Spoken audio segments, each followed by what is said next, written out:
Souvenir pasti sudah tidak asing lagi bagi wisatawan yang berkunjung ke suatu negara atau kota. Di Indonesia sendiri terdapat banyak sekali ragam bentuk souvenir, salah satunya di wilayah kota Serang, Banten.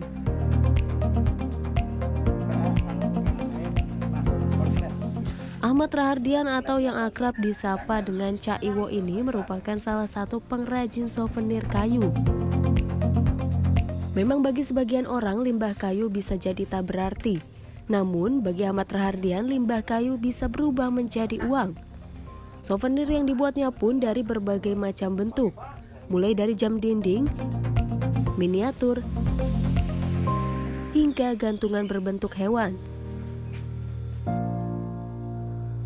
Siapa sangka souvenir kayu yang dibuatnya tidak hanya untuk pajangan saja, tapi ia juga membuat penghargaan atau piala dari kayu.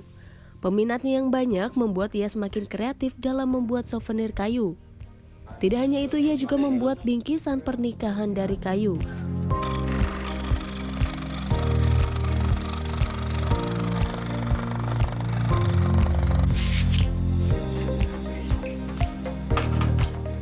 Berlokasi di kota Serang, Banten, ia menjajakan souvenirnya di situs media online. Souvenirnya yang unik membuat minat para pembeli sampai ke Irian Jaya. Selain membuat souvenir, ternyata ia juga membuat kaligrafi dari kayu. Dan harga yang disuguhkan pun sangat bervariasi tergantung dari tingkat kesulitannya.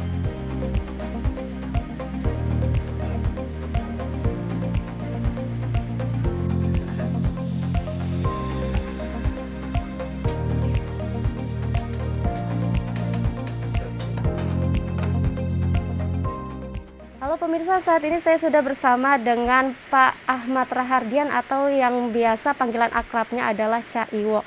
Beliau ini seorang seniman mulai dari seni lukis, seni pahat hingga kaligrafi.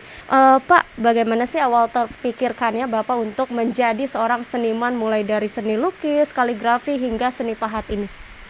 Ya, pada awalnya saya bekerja di pelabuhan.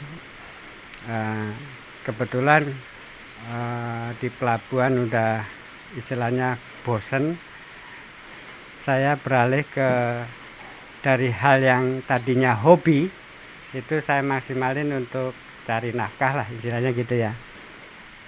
Di awal-awal saya terjunin seni rupa di Serang cukup bagus, cuman lama-lama sekitar 5-8 tahun kemudian lukisan bisa dibilang terpuruk, nggak laku gitu. Saya cari alternatif yang bisa dijual ya istilahnya gitu, beralih ke souvenir. Awalnya ya kecil lah, gantungan kunci, souvenir untuk pernikahan gitu ya, sama kalau ada event-event biasanya kan ada gift shopnya ya souvenirnya. Kalau bahan bakunya kita rata-rata limbah ya, akrilik juga limbah produksi Sopsen atau apa ya, neonbox gitu ya, itu rata-rata di teman-teman produsen itu limbahnya banyak banget. Nah saya berpikir gimana limbah ini kalau di kilo kan nggak ada nilainya ya, kita olah menjadi barang yang sesuatu yang ada nilai jualnya kan gitu. Kayak itu. Kalau masalah kayu itu Serang, Cikande, Banten, Cilegon itu banyak sekali pabrik. Daerah industri itu limbah bekas paletnya itu numpuk sampai puluhan ribu kubik per bulannya itu. Nah itu kalau kita manfaatin, kebetulan sekarang kan mulai tren jati Belanda bisa dijadiin mebeler ataupun ya pernak-pernik seperti yang sekarang saya produksi.